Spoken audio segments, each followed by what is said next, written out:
Lucas 8, ¿lo tenemos?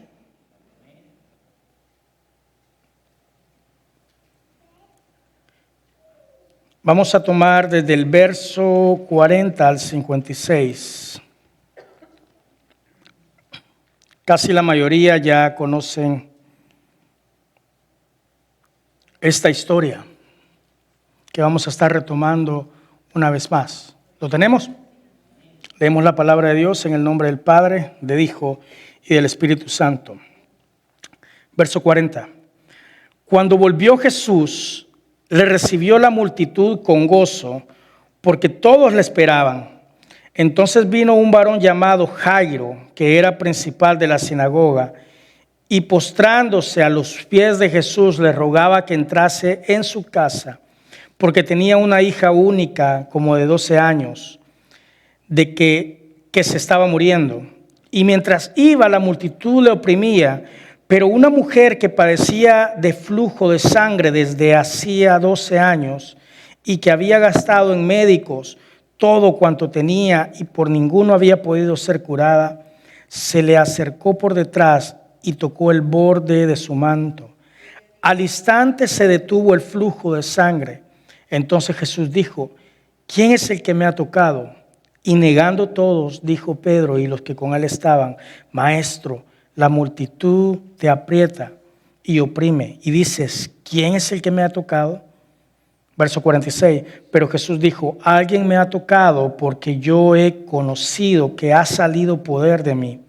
Entonces, cuando la mujer vio que no había quedado oculta, vino temblando y postrándose a sus pies, le declaró delante de todo el pueblo por qué causa le había tocado, y como al instante había sido sanada, y él le dijo: hija, tu fe te ha salvado, ve en paz. Estaba hablando aún cuando vino uno de la casa principal de la sinagoga a decirle: tu hija ha muerto, no lo molestes más al maestro. Oyendo Jesús le respondió: no temas, cree solamente y serás salva. Entrando en la casa, no dejó entrar a nadie consigo, sino a Pedro, a Jacob, a Juan y al padre y a la madre de la niña. Y lloraban todos y hacían lamentación por ella. Pero él dijo: no lloréis, no está muerta, sino que duerme. Y se burlaron de él, sabiendo que estaba muerta. Mas él, tomándola de la mano, clamó diciendo: muchacha, levántate. Entonces su espíritu volvió e inmediatamente se levantó, y él mandó que se le diese de comer. Y sus padres estaban atónitos, pero Jesús le mandó que a nadie dijesen lo que había sucedido. Cerremos nuestros ojos. Gracias te damos, Señor, por tu palabra. Gracias, Señor, por el tiempo que nos has dado de estar juntos una vez más. Aquí, Señor, recibiendo, Señor, alimentándonos. Te pido, Señor, que abras los oídos espirituales, Señor, de cada uno de los que estamos acá. Que esta semilla que es puesta, Señor, pueda dar fruto al 100% en el momento que sea necesario, Señor. Te damos gracias, en tu nombre oramos. Amén. Puede tomar su asiento.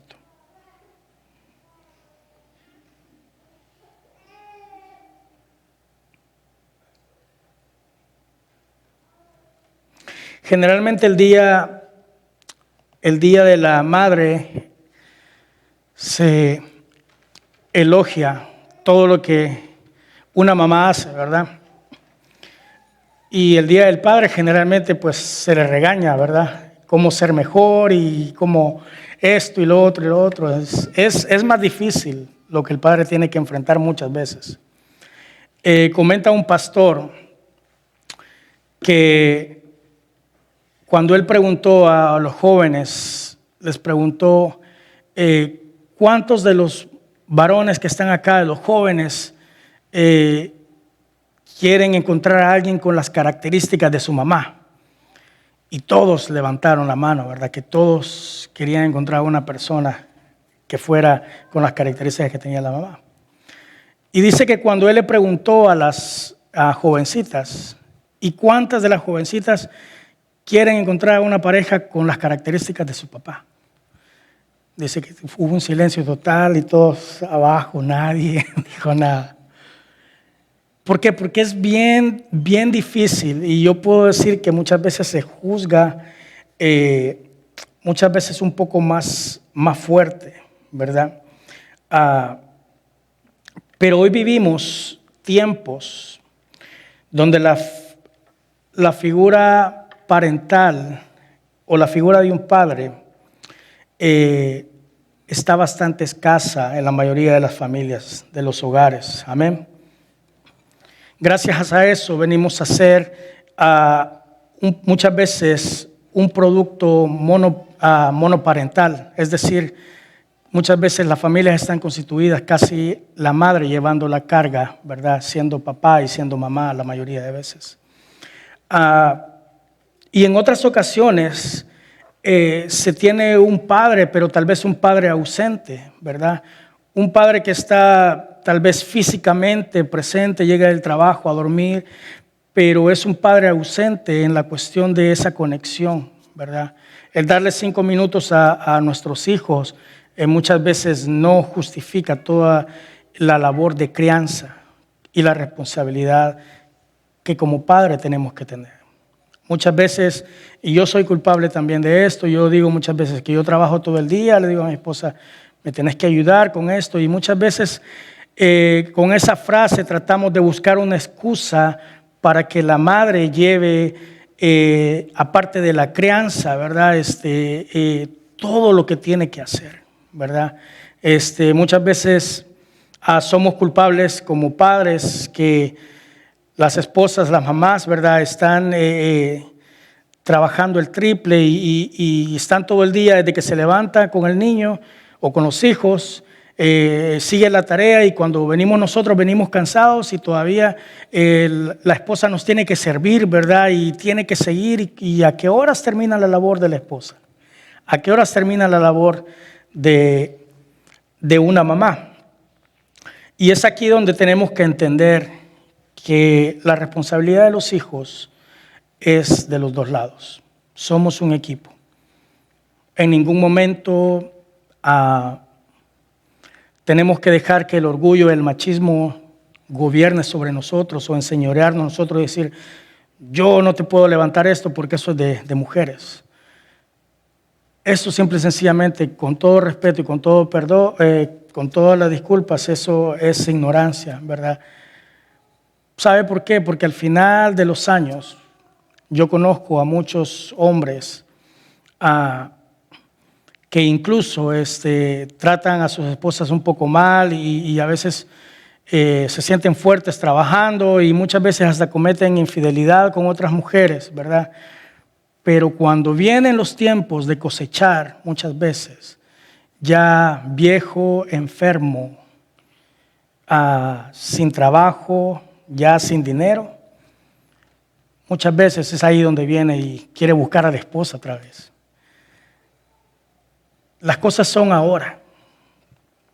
Lo que usted siembra, eso cosecha. Gálatas 6. Y es por eso es que todo lo que usted haga tiene que pensar que lo que está sembrando ahora, usted lo va a cosechar más adelante. Si usted está sembrando tiempo en sus hijos, si usted les está diciendo te amo, te quiero, si usted les está diciendo a sus hijos eres lo mejor que tengo, si usted cada noche no le está diciendo eso a su hijo o a su hija o a su esposa, déjeme decir que estamos fallando un poco como padres, porque no estamos sembrando nada. Está sembrando tal vez indiferencia. El ir a Target, el ir a Walmart, el ir a comprarle un juguete no significa que usted está siendo un buen padre. Yo el día de hoy puse en una de mis redes sociales, puse una frase que dice,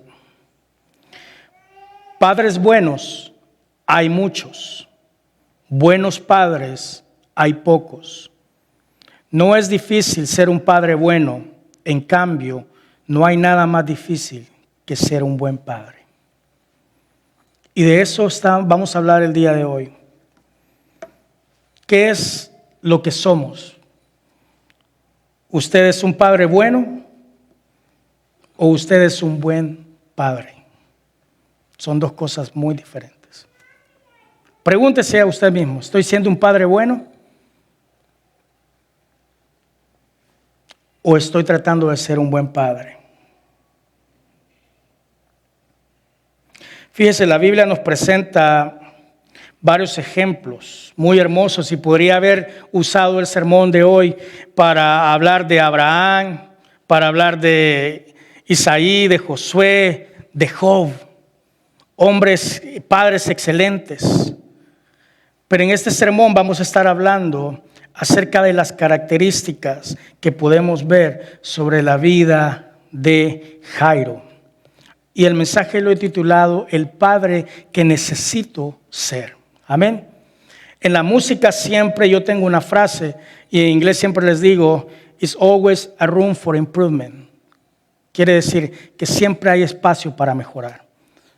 Cuando mi hijo ahí está medio haciendo algo y aunque lo hace bien, me dice mi esposa, ay, es que soy muy duro con él, nunca le dices, le das ánimo. ¿Cómo no? Le digo, pero yo no lo quiero estancar aquí, sino que yo quiero que vaya a un nivel más grande. Entonces le digo siempre, o está bien, pero lo puedes hacer mejor, o lo puedes hacer más complicado, y tratando siempre de dar un paso extra. Ahora, si consideramos las características de Jairo, el primer punto, yo quiero ser un padre que esté consciente de su familia. Ese es el punto número 1. Acabamos de leer ahí en la Biblia que Jairo era el principal de la sinagoga. Amén. Y él tenía a cargo prácticamente, este hombre como principal de la sinagoga tenía a cargo todo lo que era la administración de la sinagoga, es decir, predicía la junta de ancianos, consejeros, era responsable de todo el funcionamiento y de todo lo que era las obligaciones sobre mantener el orden. Sin embargo, se le presenta a él una necesidad muy grande. Y con todo, ¿verdad? Con todo lo que este hombre tenía que hacer, si usted se pone a buscar en los comentarios bíblicos, usted va a encontrar todas las funciones que tenía Jairo que cumplir. Sin embargo, usted lo encuentra buscando al Señor. Amén. Este hombre comienza a buscar a Jesús. La diferencia está que él no lo buscaba por algo que tenía que ver relacionado con su trabajo. No lo estaba buscando por algo que tenía que ver relacionado con las funciones que tenía que hacer, sino por una necesidad familiar. Amén. ¿Qué era lo que tenía él? Una hija que estaba enferma. Amén. Tenía una necesidad familiar. Y en ese momento, eso es lo que viene a ser la prioridad de él. Amén. Una hija enferma. Hermano y hermana, muchos hoy en día como padres no estamos conscientes de las muchas enfermedades que puedan estar pasando sobre nuestros hijos. Y no me estoy hablando de enfermedades físicas, sino a enfermedades emocionales. Si no estamos brindando esa figura paterna, hermano, esa falta de identidad, créame que al final uno crece y uno empieza a entender, como dijo nuestra hermana Elizabeth en uno de los cultos de oración, decía que muchas veces se nos hace difícil acercarnos a Dios porque la figura que tenemos de padre es la figura que se nos dio tal vez como papá terrenal. Y todo eso comienza a influir. Hay enfermedades sociales, enfermedades espirituales, emocionales. Nuestros hijos están tan ofuscados en otras cosas que han perdido incluso la conciencia de familia. Y muchos de nosotros como papás, como dice el libro de Cantares 1:6, me puse a cuidar otras viñas y la mía no la cuidé. Muchos ponemos a cuidar y empezamos a dar por otros y descuidamos a nuestra familia. Primero es Dios en su vida, su relación con Dios. Amarás a Dios sobre todas las cosas. Decía un comentarista, incluso sobre mis hijos, qué malo es Dios, ¿verdad? Que me hace que lo ame a Él antes que a mis hijos, antes que a mi esposa. ¿Sabe por qué lo hace Dios así? Porque hay sabiduría en los 10 mandamientos. Porque Dios sabe que si lo amas a Él primero, si algún día pierdes a tu hijo o a tu hija, tú vas a estar sostenido de la mano de Él y vas a salir adelante. Si tú lo amas a Él primero, si tu esposa falla, si tu mamá falta, si tu papá falta, como tú le amas a Él primero, vas a entender y vas a saber que de ahí viene tu fortaleza. Por esa es la razón que Dios te dice, ámame a mí primero. Muchas veces nos ponemos a cuidar otras viñas y descuidamos la de nosotros. Primero está Dios en tu vida, tu relación con Él todos los días. Luego sigue tu familia. Tu familia tiene necesidades, tienes que dedicarles tiempo. Mencionaba el pastor Larry ahora, lo que usted ve aquí, la escuela dominical, no es la función de ellos, no es la función de allá enseñarles lo que es el Evangelio, quién es Jesús.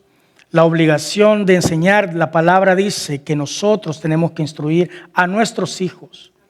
Es decir, la primera lección, la primera persona que tiene que estarle hablando a los hijos de Dios no es la escuela dominical, sino que son los padres. La escuela dominical está para llenar, construir sobre ese fundamento. Amén.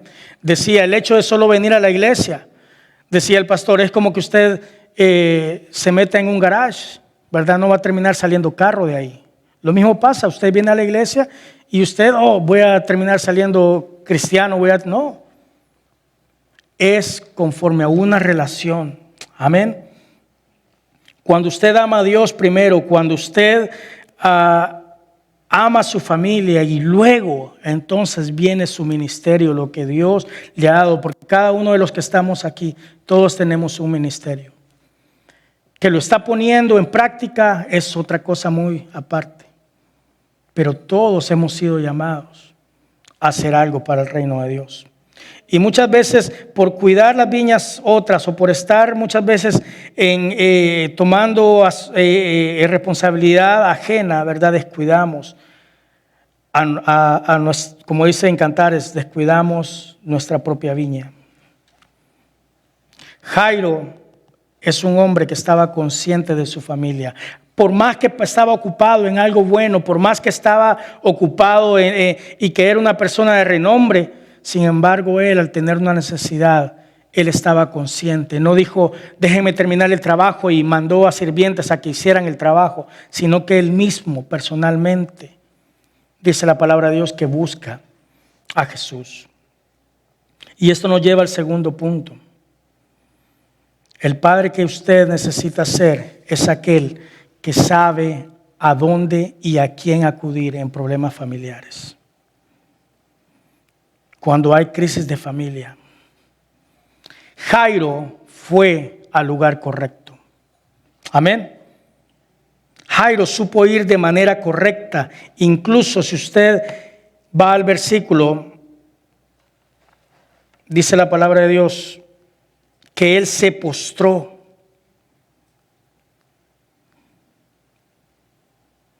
Dice en verso 41, entonces vino un varón llamado Jairo, que era el principal de la sinagoga, y postrándose a los pies de Jesús, fíjese bien, postrándose a los pies de Jesús. Es decir, no solo supo a dónde ir, sino que también supo cómo. Lo hizo de rodillas. ¿Cuántos padres aquí, en necesidades, en problemas familiares, hacemos lo que hace Jairo? Doblar nuestras rodillas.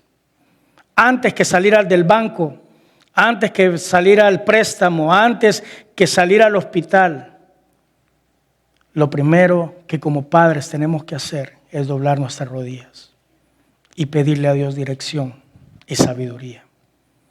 Amén. Jairo sabe a dónde acudir. Se postra de rodillas y también supo pedir de la manera correcta. Dice entonces, le rogaba que entrase a su casa. Fíjese, este hombre pudo ir a cualquier otro lado. Y es lo que me llama la atención. Él pudo acudir a otra parte. ¿Por qué? Por su condición económica. Jairo era un hombre adinerado. Él podía haber ido donde los mejores médicos. Su posición social, su religión y muchas otras cosas le permitían poder darse ese lujo. Sin embargo, Jairo va a la fuente correcta. Amén. Él fue, antes que todo, él fue donde Jesús. El último punto es un padre que lleva a Jesús a su casa. Es un padre que lleva a Jesús a su casa.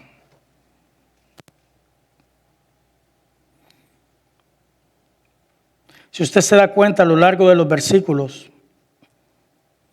aparecen bastantes dificultades cuando Jairo trata de llevar a Jesús a su casa. Comienzan muchas dificultades en el camino. Ahora la pregunta es, ¿qué llevamos muchos padres hoy a casa? ¿Qué llevamos muchos de nosotros? ¿Qué estamos llevando a casa? Póngase a pensar los papás que están acá. Llevamos alimento, llevamos dinero, llevamos el sustento, llevamos juguetes, llevamos cosas para vivir mejor, muebles.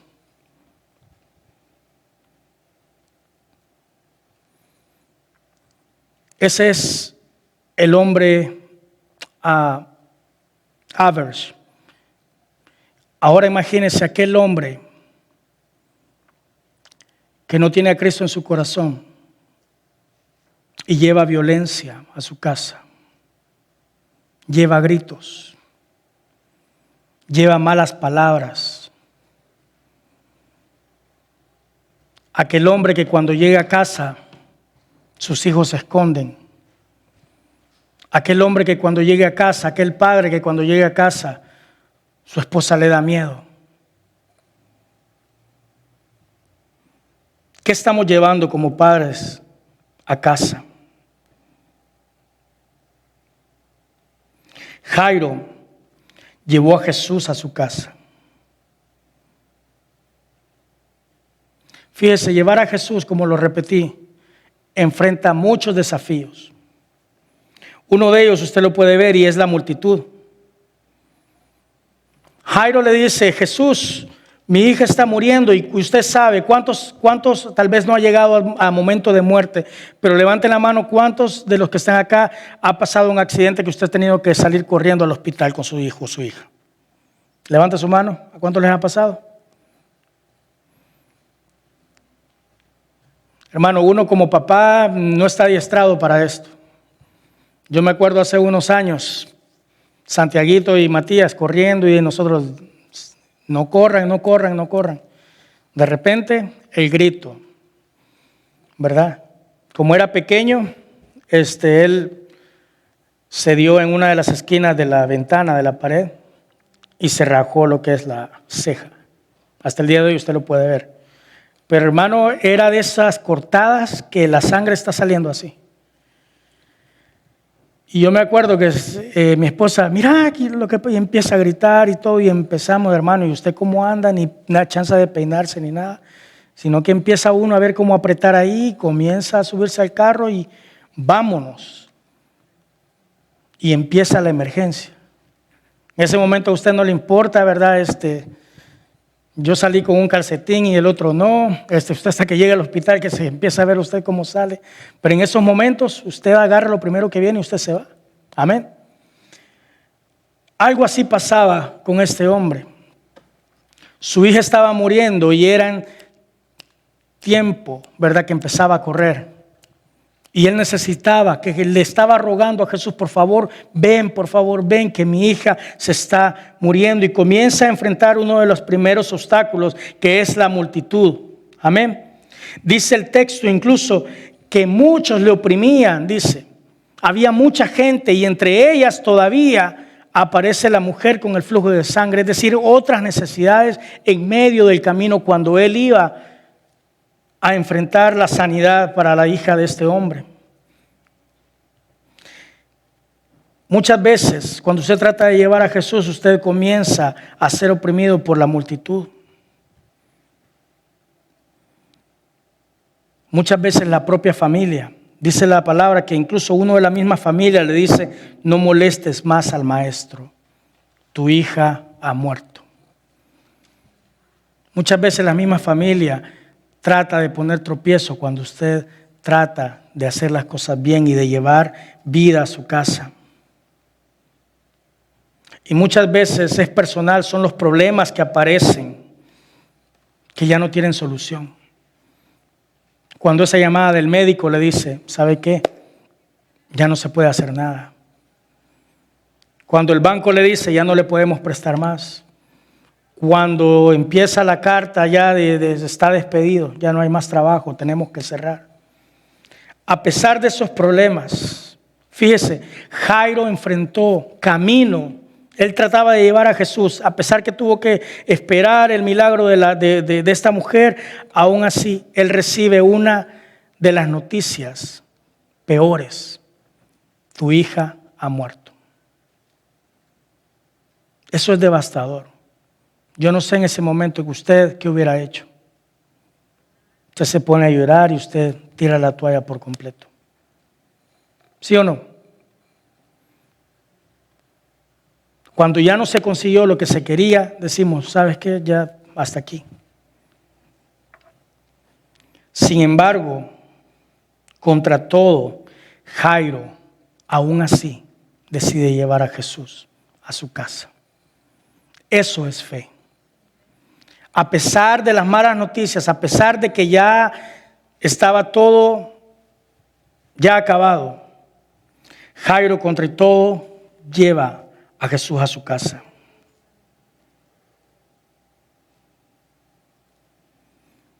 Es decir, este hombre me llama la atención mucho porque al final lo que termina haciendo es dejar todo en las manos de Dios. ¿Sí o no? Este hombre lo que al final dijo: ¿sabes qué? La noticia, la peor que me han dado, pero aún así yo te necesito. Yo necesito a Jesús en casa. Eso es lo que como padres tenemos que entender. Número uno, estar conscientes de nuestra familia. Cuando tengamos dificultades, padres que están aquí reunidos, diríjase a Dios. Busque primero dirección. Mire, yo le garantizo que con Dios no hay pierde. Usted siempre sale ganando cuando usted busca de Dios. Dios conoce su futuro. Dios conoce el día de mañana. Lo mejor que podemos hacer como padres, cuando no sabemos qué hacer, es buscar dirección de aquel que nos ama sobre toda cosa. Seamos padres que llevemos a Jesús a nuestro hogar. Tomemos un tiempo. Hermano, yo sé que para cada papá sus hijos son todo. Yo lo dije el Día de la Madre y lo vuelvo a decir ahora. Yo le agradezco a Dios por la vida de mi esposa, porque ella les ha enseñado a dar gracias a Dios. Yo no sé el día de mañana, conforme vayan creciendo, cómo se me van a ir haciendo, no sé. Pero a mí me llena mucho el corazón cuando de repente ellos comienzan a cantar alabanzas. Y usted va a decir: sí.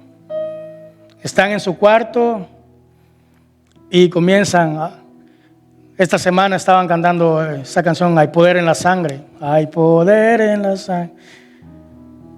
Y yo no le estoy diciendo que ellos están así espiritualmente con sus manos levantadas ni nada. Es más, Santiaguito hasta con su tableta está. Pero estaba cantando. Y eso me llena mucho el corazón. Usted va a decir: es una canción. Pero están alabando a Dios. Y ese es un trabajo y una oración que mi esposa, una semilla que ella ha puesto cada día, porque yo soy testigo de eso. Todas las noches ella está, Santiago, en paz, y él comienza a hacerle chiste y a jugar y ahí, y no quiere decir el versículo. Pero hermano, cada noche ahí está esa palabra. Aprendamos a que nuestros hijos vean un ejemplo, que nos vean dar gracias cuando comemos.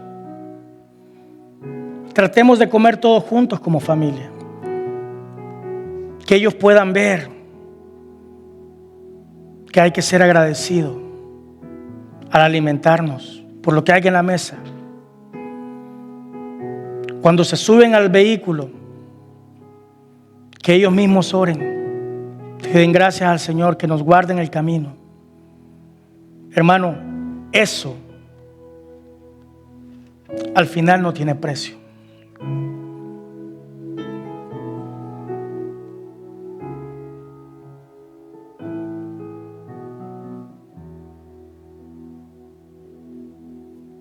Me llama la atención cuando Jesús se va acercando, la hija ya estaba muerta.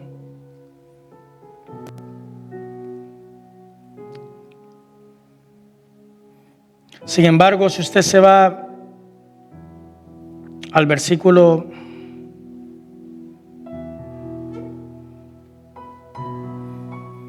51, dice que entrando Jesús en la casa, dice que no dejó entrar a nadie consigo. Dice que solo Pedro, Juan y Jacobo, el papá y la mamá de la niña, solo a ellos les dijo que entraran. Y dice el verso 52 que todo el mundo estaba llorando y hacían lamentación por la niña. Y fíjese, Jesús les dice: no lloréis, no está muerta, sino que duerme. Y en ese momento, cuando él entra y dice estas palabras, dice que la gente comienza a burlarse de él, de Jesús, por las palabras que había dicho.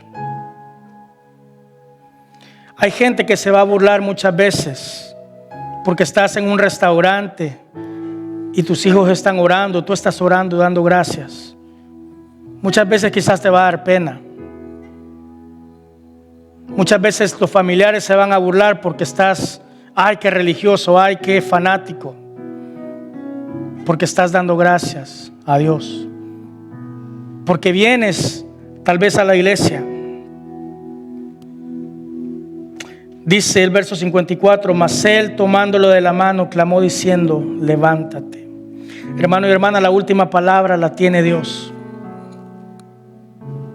La última palabra la tiene Dios.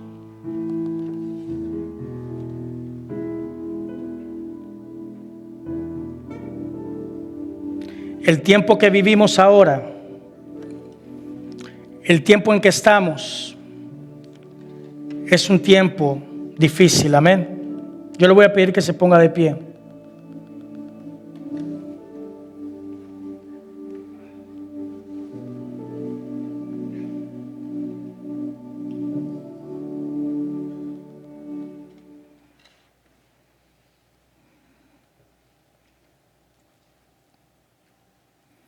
¿Cuántos quieren ser un mejor padre?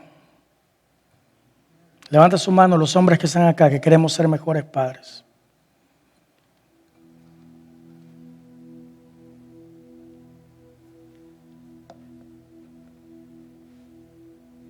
Tenemos que sentirnos seguros.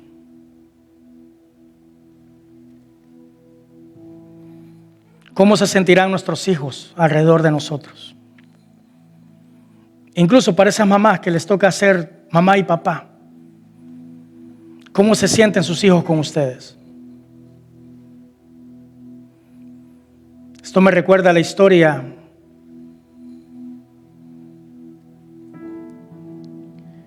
de un niño que iba en un avión, iba solo, y ese avión comenzó a enfrentar turbulencias y empezaron a salir las cosas de arriba de emergencia y empezó a temblar y estaban pasando lo más horrible, y toda la gente empezó a entrar en pánico y veían a ese niño que estaba ahí sentado y lo veían tranquilo, y toda la gente temblando, y incluso unos se fueron a acercar para ver si el niño estaba bien. Le preguntaban: ¿estás bien? Quizá pensaron que era sordito o algo, porque a pesar que estaban enfrentando turbulencias en ese avión, el niño se mantenía tranquilo. Dice la historia que una de las personas le intrigó: ¿por qué tanta tranquilidad y tanta paz? Y le dijo: hijo, ¿estás bien? ¿No te da miedo? ¿Vienes tú solito? ¿No tienes miedo? Y el niño dice: ¿por qué voy a tener miedo si mi papá es el que va manejando el avión? Mi papá es el piloto. Ese niño se sentía seguro porque su papá iba manejando. Así de seguro se deberían de sentir nuestros hijos, y así de seguro deberíamos de sentirnos nosotros, porque el que va manejando el avión de nuestra vida es el Rey de Reyes y Señor de Señores. Nada, escúchame bien, nada que pasa está fuera del alcance de tu Padre Celestial. Cierra tus ojos en esta tarde. Gracias, Señor, te damos por la bendición, Señor, de estar un día más. Gracias por la bendición, Señor, de traer a los padres que están el día de hoy. Gracias, Señor, incluso por aquellas mamás que han tomado la doble tarea y a pesar de sus responsabilidades y obligaciones se han echado encima a otras. Te doy gracias por esas mujeres y también por esos hombres. Aunque hemos cometido muchas veces errores, en esta tarde pedimos perdón, Señor, si hemos hecho las cosas mal. Danos sabiduría para saber rectificar. Dice la palabra de Dios que todo aquel que está en Cristo, nueva criatura es. Las cosas viejas pasaron, he aquí, todas son hechas nuevas. Hoy puede ser un nuevo comienzo en tu vida. Hoy puede ser un nuevo comienzo. Hoy puede ser una página nueva. Sí, pero ayer hiciste esto, ayer eso es lo que el enemigo le dice. Pero ¿qué es lo que Dios dice en su vida? ¿Qué es lo que Dios está diciendo? Dice la palabra de Dios que Él nos amó antes, incluso antes que fuéramos formados en el vientre de nuestra madre. Dice que Él nos amó. Hermano y hermana, Él nos ama. Tal vez no por lo que somos en este momento, pero por lo que Él ve que vamos a llegar a ser.